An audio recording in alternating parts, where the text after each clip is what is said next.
Well, I am sure you guys remember this job where DP and I backfilled this entire section for this pole barn. You can see that the way we swelled this out, pad being a little bit higher than the entrance point, all the water stays away from the building. The building looks extremely nice here, and we kept a really nice elevation to keep the homeowner on the same plane, their pole barn, to the home. Now I have came back as they want to build an in-ground pool. I am going to quote them an ICF in-ground pool. So this is going to be a fun one. All right, we've got a couple of set points here. The pink ribbon that you guys see down there on that corner is actually the 100-year floodplain. So everything we do has to stay above that elevation. This stake right here with the orange flag on it is actually where we are going to install a septic system later on this summer. That's going to be a 2-bedroom Presby system. This building does have a bathroom, which is the reason for the septic system. That pipe actually comes out right here. So we got a whole lot of set points that we got to be careful with. And as mentioned just a moment ago, they're wanting an in-ground pool. That in-ground pool has to go right here. It can't go down the hill, again, floodplain. It can't go over there, again, floodplain.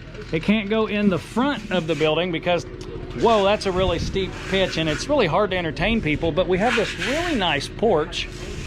We've got 13 foot of patio, if you will. And now we got to make an in-ground pool accessible from this patio. So the thought process is, if we come about 1 foot to 2 foot off of that big radius and we dig down 30 feet out 15 feet, we can stack an ICF wall right in here, out, over, and back in, and set a rectangle 30 by 15, which ends up being 32 by 17 because the ICF is basically 1 foot thick. That should allow us to get an in-ground pool at the same elevation as the patio, but yet stay above the floodplain. I did kind of a little mock-up over here. I'm going to give you guys an official print, but you can see this is the patio with the radiuses here. Here's the field bed. There's the septic tank. And 30 feet of pool essentially gets me to right here, which is about 6 feet away from the outlet pipe. So I've got to go draw all this up for you guys so you have a better understanding.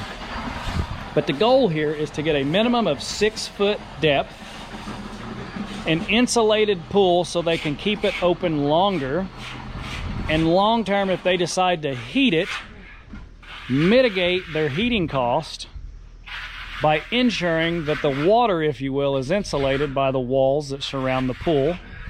This also does not lend itself to your standard panel in-ground pool installation because of how much fall you have. If we ran the pool this away, it could work. But again, we got the 100-year floodplain. So by creating that vertical wall out there for a 6 foot depth from this concrete level plus 4 inches, that allows us to stay above the floodplain. And you could swim in this pool at a 100-year flood and you're still going to have separation from your wall. So we're going to go back to the computer and pen and paper, do some drawings, get you guys a better understanding of how this pool's going to lay in here. And then we're going to put some cost to it, give this homeowner an estimate, and see if they're willing to go forward. Well, as promised, here we are laying out this ICF pool for this repeat customer. We're hopeful that they want to erect an ICF pool opposed to a standard panel in-ground pool. But what we have here is the inside dimensions that the customer prefers is 15 by 30. Yes, ICF is not quite a full foot.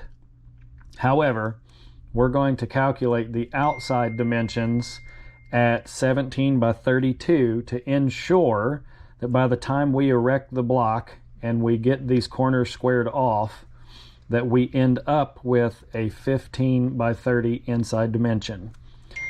As we remember from earlier in the video, we've got these radiuses on the outside of the patio on the back side.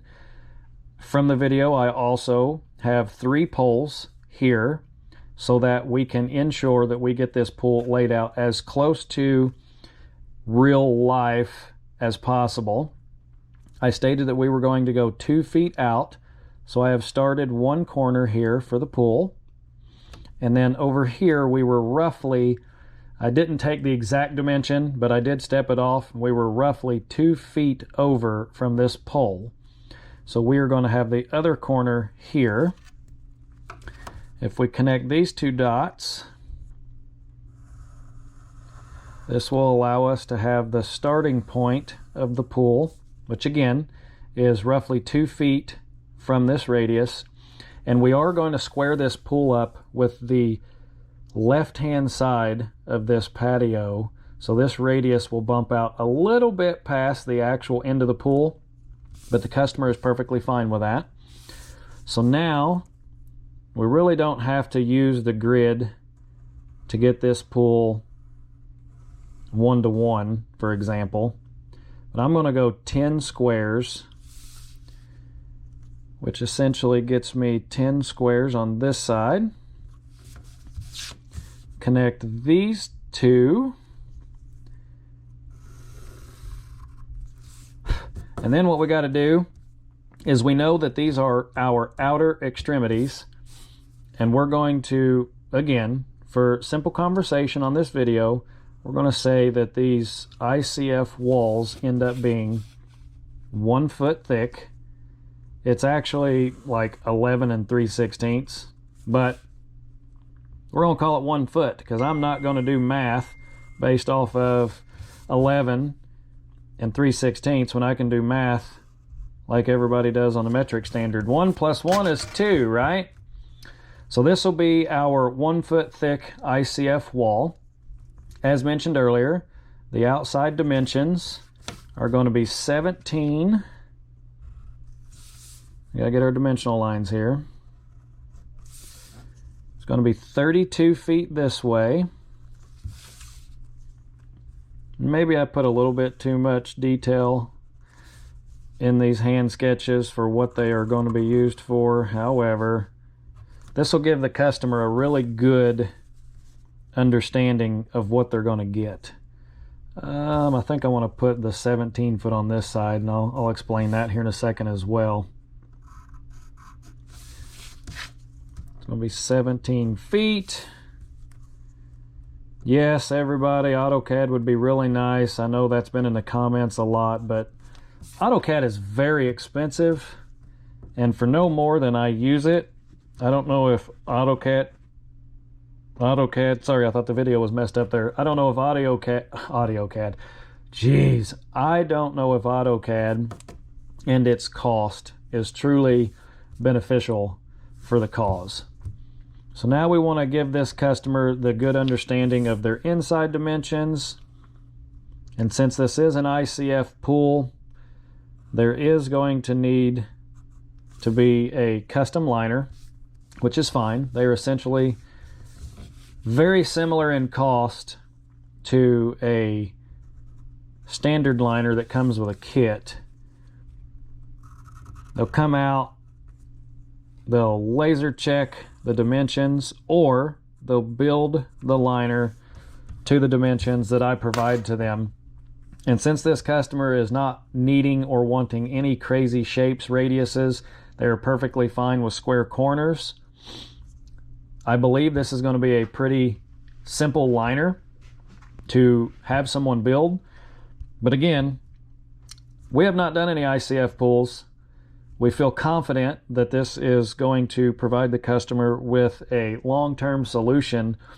And one thing to keep in mind, if the in-ground pool ever isn't wanted, the concrete is going to be the same level as the patio that goes over top of the ICF walls for the pool.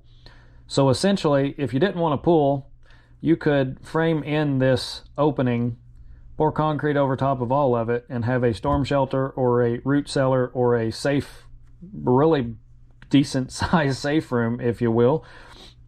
So building a pool out of ICF allows you multiple options, opposed to, hey, I used panels, I really can't do anything with that since it's made out of panels.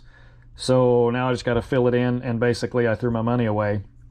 Luckily, this customer is perfectly fine with the entire pool being 6 feet deep. That's the other thing that we need to make sure and list here.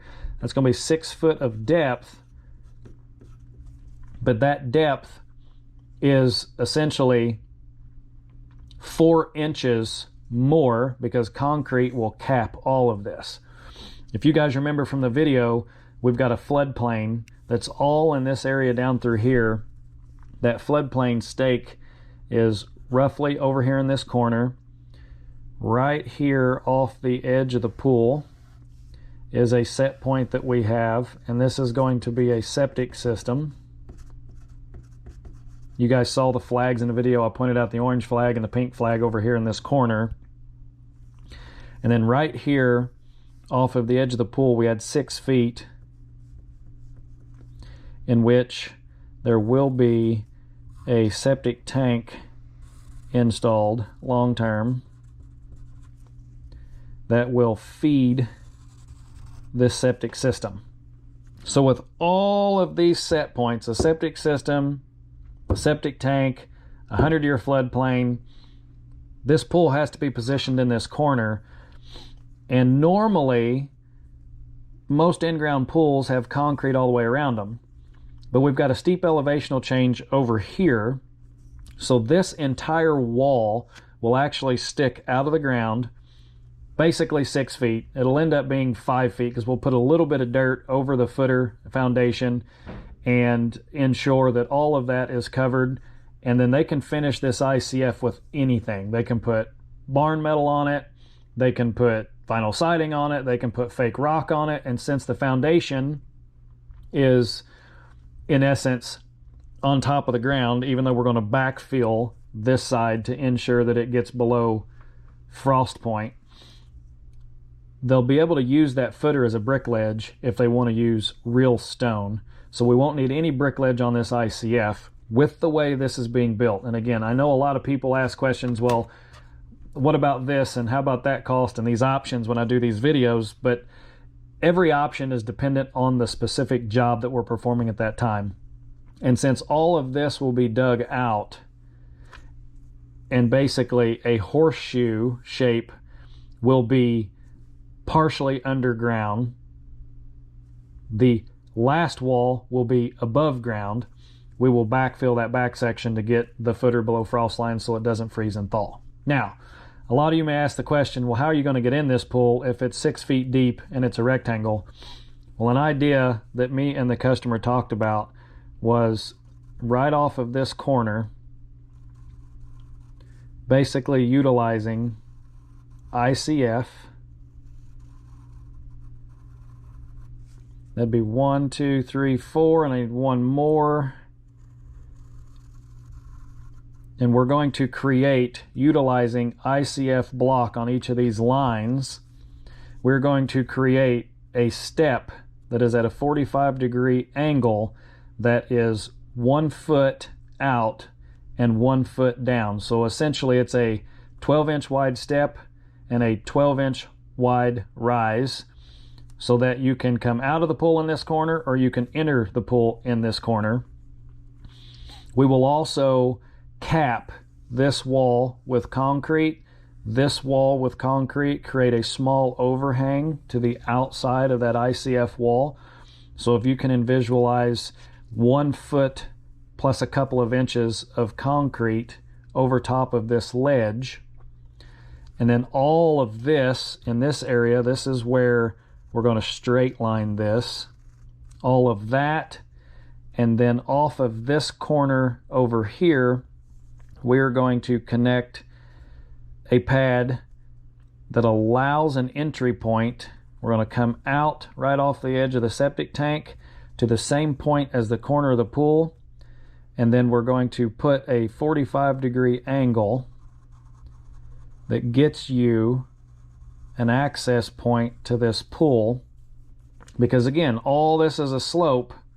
So we have to backfill this area and pack it in properly to ensure that we have good, solid ground underneath of this little concrete edge that's going to ensure that you can enter into this pool via the steps. You still have all of your patio to entertain. You still have an exterior concrete portion to get up to the edge of the pool. And again, this concrete will be poured to that inside edge of the pool. And then you also have this 45-degree corner, which will lead you into the steps to get into the pool. So essentially, the pool will be 6 foot deep in all of this area. And then right at this line, you will end up stepping up 12 inches onto a step, up 12 inches onto a step, up 12 inches onto a step, up 12 inches onto a step, up 12 inches onto a step, up 12 inches onto the concrete. Hopefully that allows you guys to understand all the set points, how tight of an area that we have here, and now we have to factor the amount of block that we need for this. We'll pull out our handy dandy calculator. By 2 foot wide. I know that's backwards. But now let's get over to our handy dandy concrete calculator that I have showed you guys before. Should have had that pulled up already, but I didn't.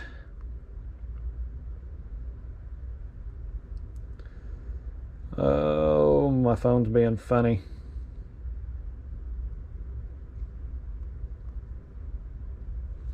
All right, so footer wise, we know that we are 8 inches thick. We know that we are 2 foot wide, and we know that we are 100 feet long. So that is going to be 5 yards. We'll bump that up by a full yard, and we'll call that 6 yards. Now we have to calculate our wall. Again, we have 98 feet of wall, and we're 6 foot tall. We also know that our cavity that we're using on this ICF is 6 inches. So we're 6 inches in thickness, 6 feet in width, and 98 feet in length total. That's going to come out to 11 yards. And since this is an ICF pour, we're going to bump that by 2 yards. Again, the difference for the customer is a few $100, and we will use the concrete somewhere.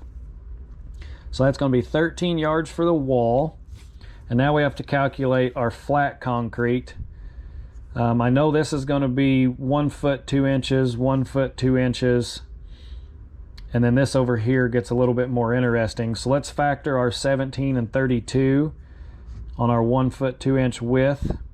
That's going to be a 4-inch thickness, a 1.2 foot wide, and 17 by 32, that's going to be 49 feet. So that's going to be 1 yard to cap this. That's 1 yard of concrete. Let's take those notes over here. Flat work equals 1 yard cap. And now let's calculate. We're going to run this all the way out 1 foot. It's going to be 4 inches thick. We're going to go 6 by 13 and a half.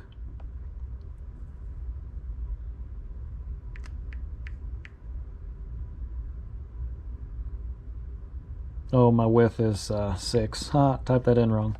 13.5. So we got 6 feet by 13.5, and this little corner will be the concrete needed for this cap. So this corner here is again another yard. And now we got to calculate our 6 feet width by 38 feet long. Still 4 inches thick, still 6 foot wide, but we're going to be 38. That equates to, let's make sure that's right. Yes, that equates to 3 yards, and we'll bump that up by 1 yard and call that 4 yards for the patio. So the total flat work of concrete is going to be 6 yards. And the wall is going to be 13, and the footer is going to be 6. So we'll put another 6 and a 13. It's going to be 12 and 13, which is 25 yards of concrete. Now we have to figure out our 30 by 15. Depth 4 inches, width 15, length 30. That's essentially 3/4 of a yard. So we're going to add a yard. And now we got to factor our steps. That was factored on 8 feet. And we know this is going to be 12 inches. So if we factor the 1 step, depth of 4, width of 1, length of 8, that's going to be 0.1 times 5. So that's going to be a half a yard of concrete to cap those steps. We'll bump that up to 1 yard. So essentially, the full yards of concrete needed is 27 yards. That's for the entire project. So now what we got to do is confirm what our concrete pricing is for this year. We've got 27 yards of concrete. We have 175 straights, 24 corners of ICF, 184 total bars of rebar. Again, we will use the MST bar for this project so that we don't have to ground all of the work. The only thing that I have remaining is the quantity of jets that this customer is going to want. That's a question that they have to answer for me. We didn't talk about that, but now that I have a layout, I have a general idea of how pools are supposed to work. So I'm assuming we're going to have a jet somewhere over in here to ensure that all the debris is kept off the steps. We'll have an intake probably somewhere over here so that we can get it into the concrete. And then I am not sure where they want to put their pump yet. And that may just turn out to be something that they pour another small little pad right here and hide the pump down here on this backside. So a little bit more of a conversation needed with the customer, but for your guys' sake and putting together the bill of materials needed for an ICF pool, this is what it takes for that pool.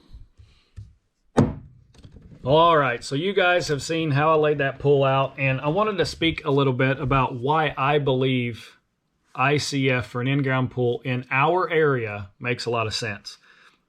Most of your in-ground pools, yes, are insulated by the earth. But that earth, by the time you get down to a certain depth, you're realistically somewhere around 60 degrees. So if a person wants to keep a pool open in southern Indiana longer swim time, it gets cold, and most people don't open their pools until April, and they close their pools in October. So essentially, ICF is insulated concrete forms. I've gotten that question a lot in the comments.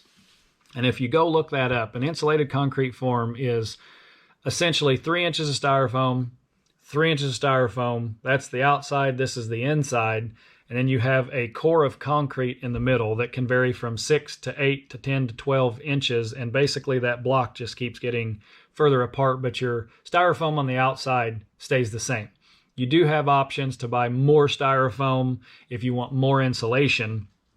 But for an in-ground pool application, to me it makes a lot of sense in our area because you can keep your pool open longer. And if you do decide to heat your pool, that should limit, and maybe I shouldn't say limit, that should reduce the cost of energy bills that you pay to keep this pool at a, I don't know what people keep their pools at, but let's just call it 90 degrees or 80 degrees. To keep that pool at 80 degrees, it should take less energy cost to heat the pool because you're essentially insulated from the earth and your water is insulated because it has 4 sides of insulation, and your liner will essentially lay right against that styrofoam ICF on the exterior of the pool. So you don't have any sharp edges. You've got a smooth surface. And essentially, you've got a protected liner on the backside that ensures it shouldn't puncture, it shouldn't rip, and the insulation factor is just unheard of. I don't have an ICF pool. I have never seen an ICF pool, but I have seen ICF pools being built, and a lot of the conversations is durability.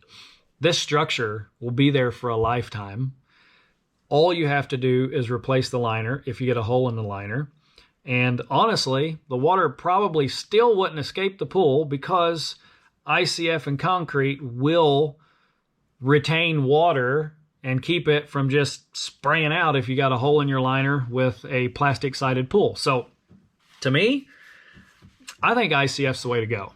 So that's the only pool that I'm going to quote. Have we built an ICF pool? No. But it's just a basement. It can't be any different. I'm sure your rebar schedule has to be a little bit different because you have water weight on the inside that's pushing out on those walls.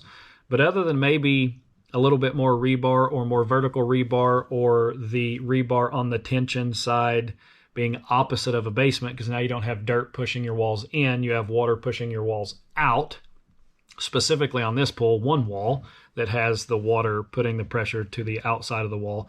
I'm sure that rebar is going to have to be placed a little bit differently. But that's my opinion on an ICF pool.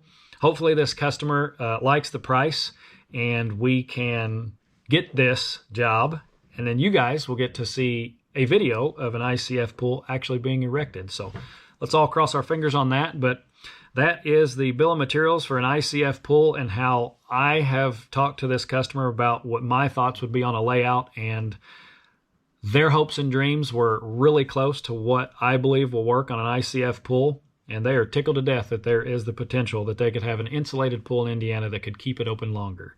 So hopefully you guys enjoyed the video, and as always, like, comment, subscribe.